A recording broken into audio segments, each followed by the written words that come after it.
can be such a very nervous situation if you are traveling by air for the very first time in your life. Most especially if you have to go to the airport all by yourself, all alone. It can be kind of nervous, very intimidating, especially looking at the number of procedures you're supposed to go through in the airport terminal, the security checks. Come to think about it, you thinking about all these things before even entering into the airport can be such an intimidating situation. So don't worry if you are in this situation, or you're an aviation enthusiast, or you're just a normal person who loves to know things about aviation, then this video is for you. Feel free to watch this video to the end while I go through with you all the procedures you are expected to go through at the airport during, before, and after takeoff. This and many more coming up next in today's video, so do stay to the end.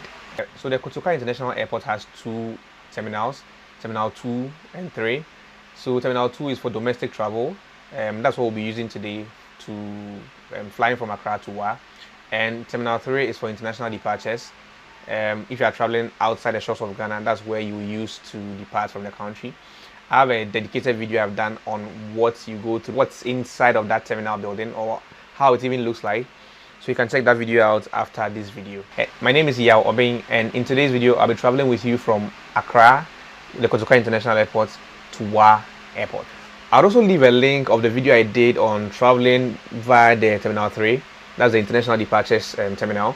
I'll leave that video. I'll leave the link down in the description below. So feel free to check it out after you watch this video. So real quick, let's go inside the terminal building and check in.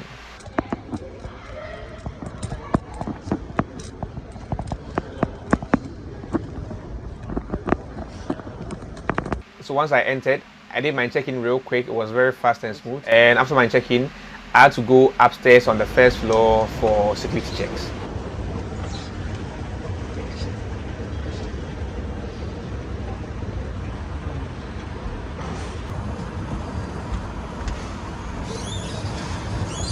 So here there was a little queue here. I joined the queue, and once it gets to your turn, you have to take everything off with the exception of the clothes you are wearing. Anything metallic, take your belt, earrings, spectacle, anything foreign on you with the exception of the clothes you are wearing. Coins, phones, anything in your pockets, you have to empty everything and put it in the tray. If you have a backpack, put it down. Take your laptop if you have any, because laptops in backpacks prevents the scanner from seeing thoroughly what is inside the bag, the content of the bag. So you put everything on the tray, and then you go through a scanner yourself.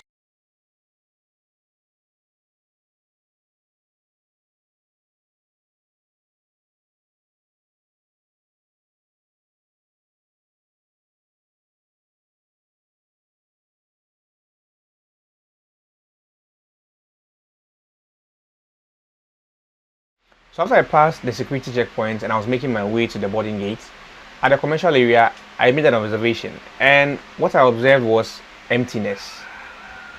What do I mean by emptiness?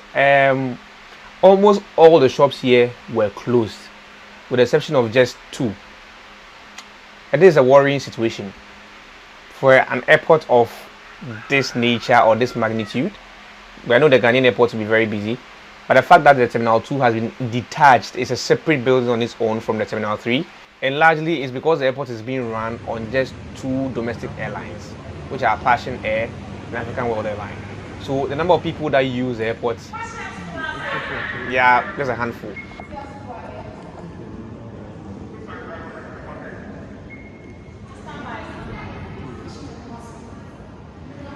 This is my personal observation. I feel it's not commercially viable for businesses to thrive here, because the number of people that use the airports is just a handful, and these shops thrive on sales, and the sales are from the people that use the airport.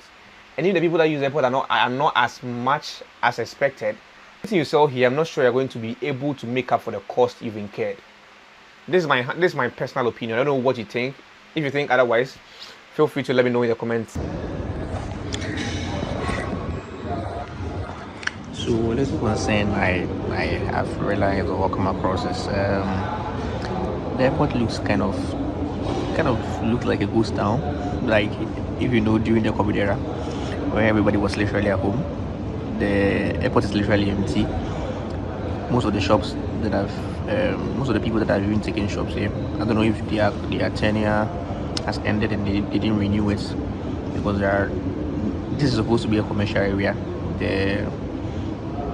This is an area close to the boarding gates. It's supposed to be like a viable, very active commercial area, but at the moment, most of the shops here are closed. Even where I'm sitting is just one lounge, and I didn't take a video of the place, but it looks like there's no sense of activeness. Like, the place is literally down. What do you think is the problem? Well, we have just 2 domestic airlines now that are using the airports, the domestic airports. Maybe that could be a factor. Or what again do you think might be the reason? Busy or any major airports, all these areas are supposed to be filled with passengers. But look behind me, it's nobody, just one person. This was the lounge I was talking about.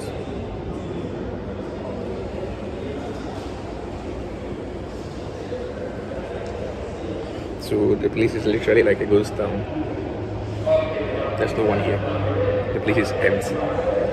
And while I was sitting at the first place I was before I came to sit here, I think the passengers going to Kumasi, there was one person.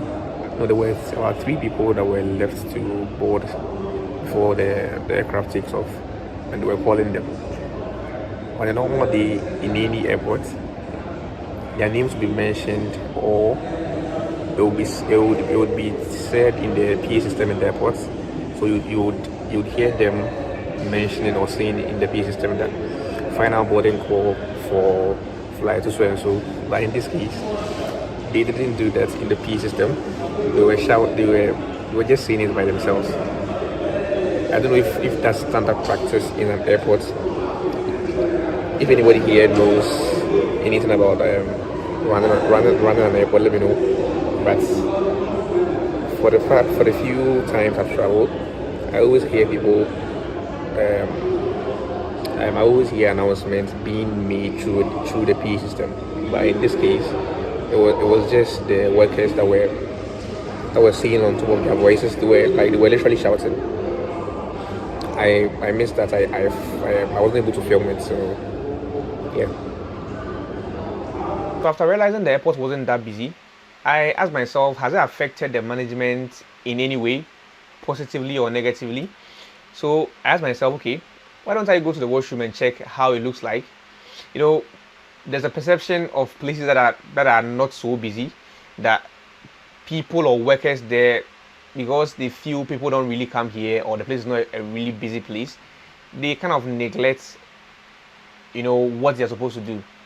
So let's go to the washroom and see if the washroom has been neglected or is in good shape.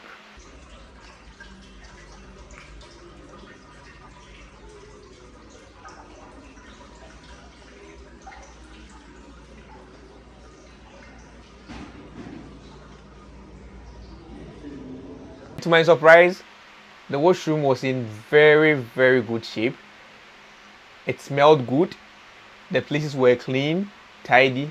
I must commend the managers of this terminal, in as much as there are not enough travelers using this facility as expected. They have still kept this place well and fit for purpose. It's now time for our last checks before getting on board the aircraft. And after this last check, we'll make our way to the aircraft. And because it's a domestic airline, the aircraft being used is a relatively smaller aircraft.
So we have to join the bus, which will take us to where the aircraft has been parked for boarding.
So in a short while, the engines of the aircraft were fired up and we were all on board, all the passengers were on board now, and it was now time for takeoff.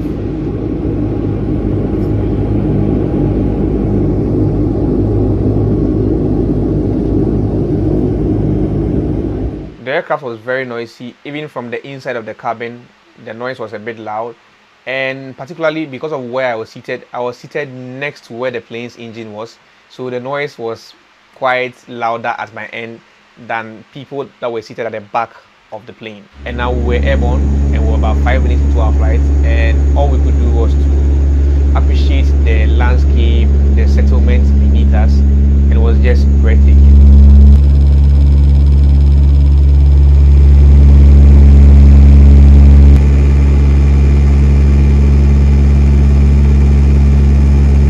After, I stick out my neck to look out through the window to see what was out there for me to see, and it wasn't really pleasant.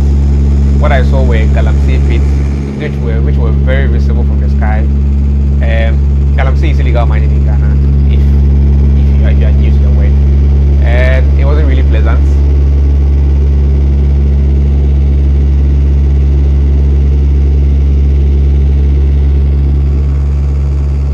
Anyway, let's not dwell so much on the galamsey part. Let's get back to aviation.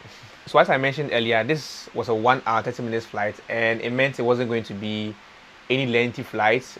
So we were served with a bottle of water, this juice, and a pastry. I feel it's cool because the last time I used the same airline while I traveled domestic, I was served with just a bottle of water. So I feel now if they've given you a bottle, if they are giving us a bottle of water, juice and pastry, I feel they've upped their game, and they need to be commended. So after being in the air for 1 hour 30 minutes, it was now time to touch down in the Wa airport. Well, I wouldn't even call it an airport because there's no control tower. It's just a building that has a terminal for people to sit, security check points and all that. So it's basically an airstrip here.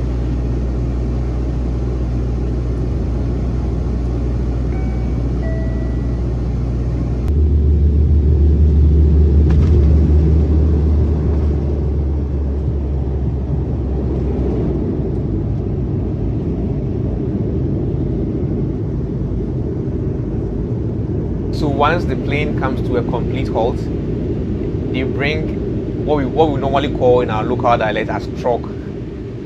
That's what they load our bags onto, and there's also a tricycle. They load our bags into the tricycle and then some on a truck, and then they pull it all the way to the terminal building, and then the passengers, we have to make our way into the bus to be transported to the terminal building.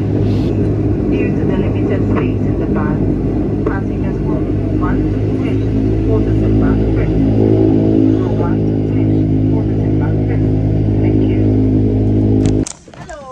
Let me know when it's full, eh? No problem.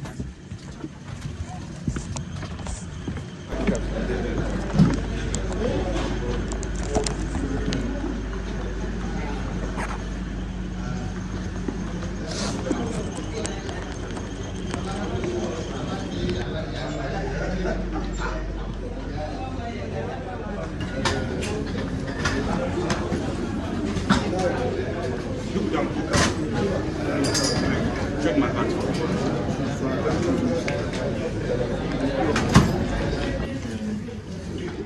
And here, once you're inside the building, you wait patiently for your luggage and depart to wherever you're departing in or around Wa. I believe this video has been helpful and informative enough. If you enjoyed it, please like the video down below, as this is the only way to show us appreciation for our efforts. So the more likes we get on this video, then it suggests to the algorithm that there's a lot of engagement going on this particular video. So please do well to like it for us. This is the only way you can show us appreciation. Share so other people can see. Feel free to watch other videos on this channel. As I said earlier on from the beginning, there's a video where I did traveling via the Terminal 3 to outside of the country. Feel free to watch that video if you haven't watched it already. And as always, stay positive, and I'll see you in the next one. Bye for now.